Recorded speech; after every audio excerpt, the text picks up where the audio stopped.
美国刚通过援乌法案，英国就率先宣布最大规模援乌计划，出手就是上千枚防空打击弹药。在这笔援助中，最让火力军感到惊讶的，还是这款采用双模设计的激光制导炸弹。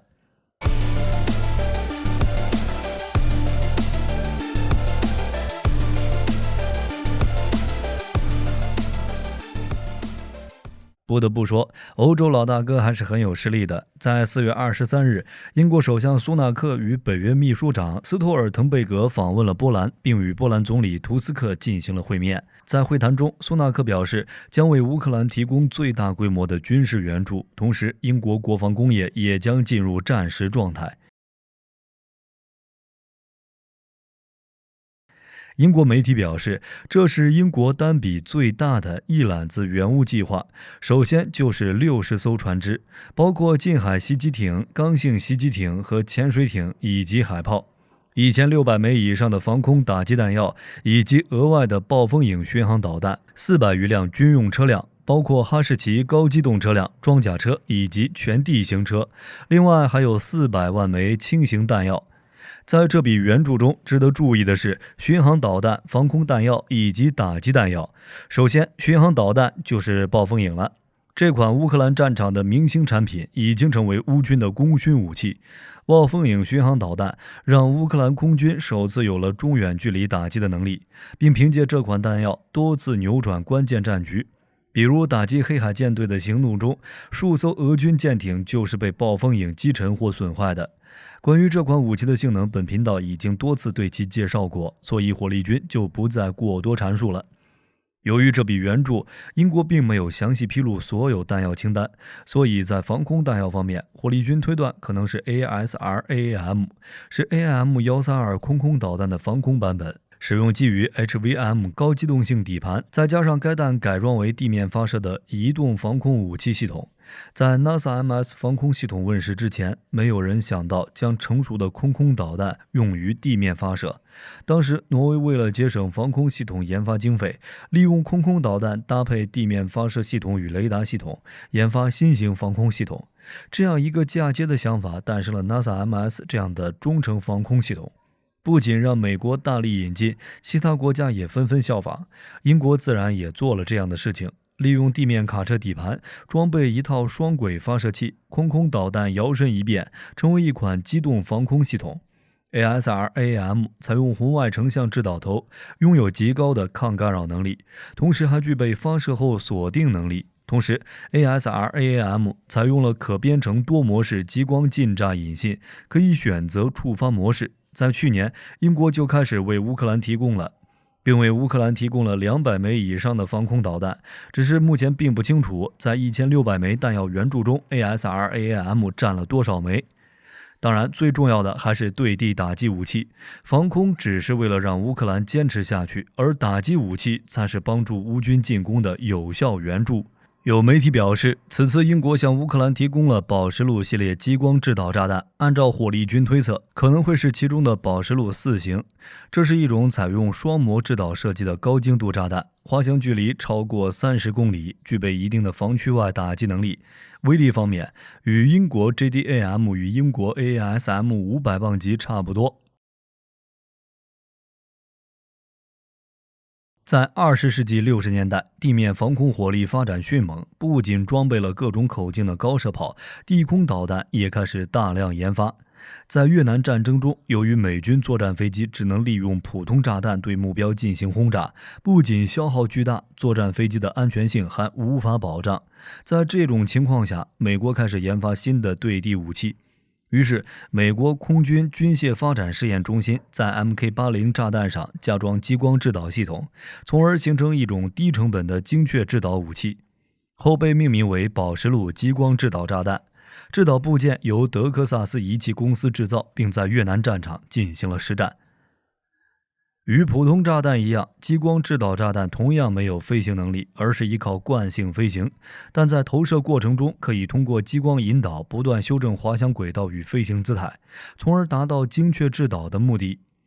在越南战场上，美军大量使用了宝石路2型炸弹，命中精度达到60%以上。而自越战之后，宝石路系列炸弹计划参与了美军所有行动，例如1986年美军对利比亚发动的黄金峡谷打击行动中，利用空军 F-111战斗轰炸机与海军 A6、A7舰载攻击机，利用宝石路系列制导炸弹，成功袭击了班加西、迪利波里等地的预定目标。后在海湾战争中，美军利用 F-117A 携带宝石路3型，准确打击伊拉克首都巴格达市中心的电话电报大楼。在此后的军事行动中， F-111曾经一次出动46架，每架携带4枚宝石路500磅炸弹，摧毁了132辆坦克以及其他各种车辆，成为美军在海湾战争中对地打击的重要武器。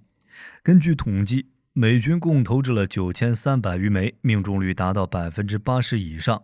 而此次英国可能援助的就是宝石路4型激光制导炸弹，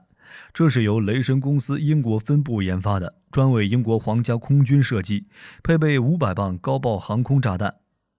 宝石路系列炸弹的早期版本需要通过发射平台的指示器或者另一架飞机和地面部队发射激光才能进行标准，而且在投掷时还需要靠近敌方目标并保持在视距之内。除此之外，这类激光制导炸弹的另一个缺点就是在恶劣天气情况下可能会影响精度，但现在不一样了，因为宝石路4型采用了双模制导套件，包括激光制导导引头与 GPS、INS 惯性导航系统，使其具备了多用途能力，可以在任何天气条件下以非常高的精度打击敌方目标。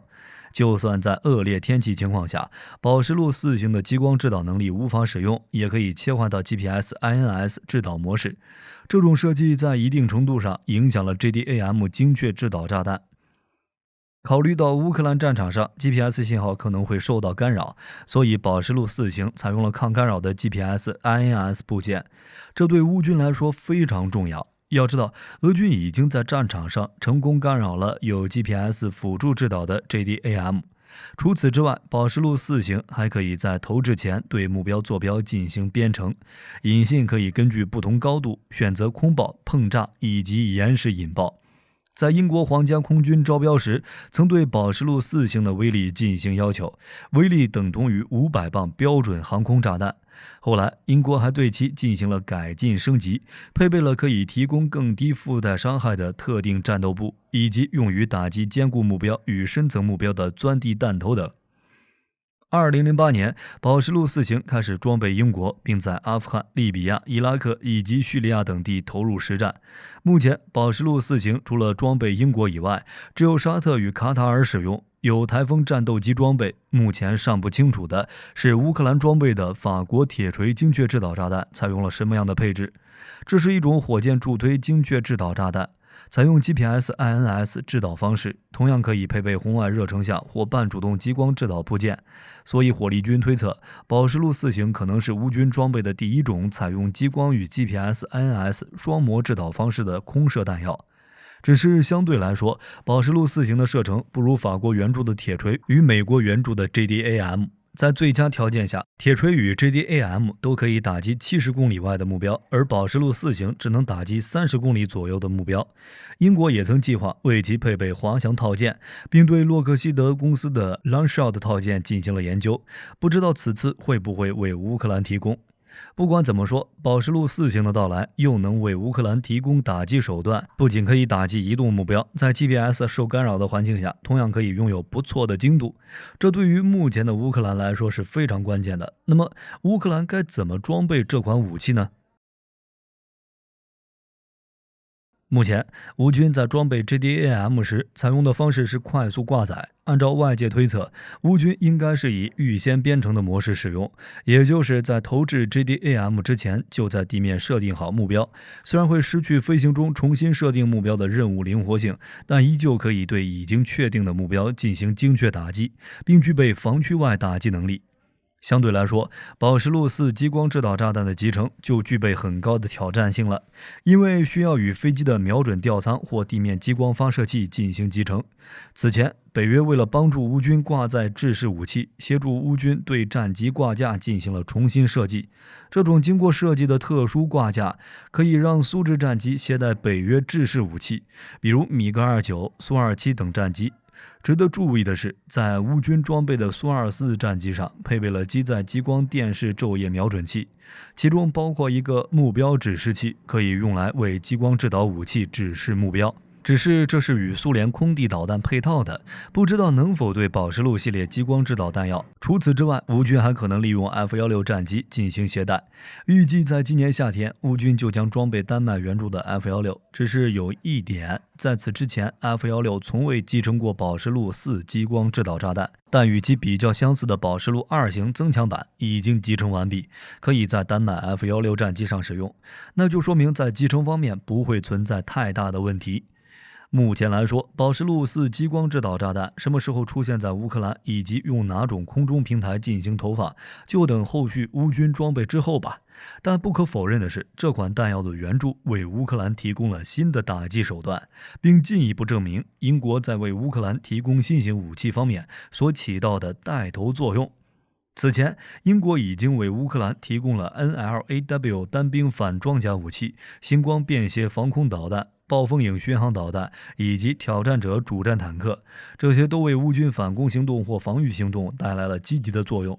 表面上来看，英国是为了乌克兰抵挡俄罗斯而提供的先进武器，其实也是在告诉其他国家要加大对乌克兰的援助。你们觉得，在宝石路4激光制导炸弹出现在乌克兰战场之后，能为乌军带来多大的提升？乌军又该如何运用这款制导弹药呢？欢迎在评论区讨论一下。好了，以上就是本期影片的全部内容，我是火力军，下期再见。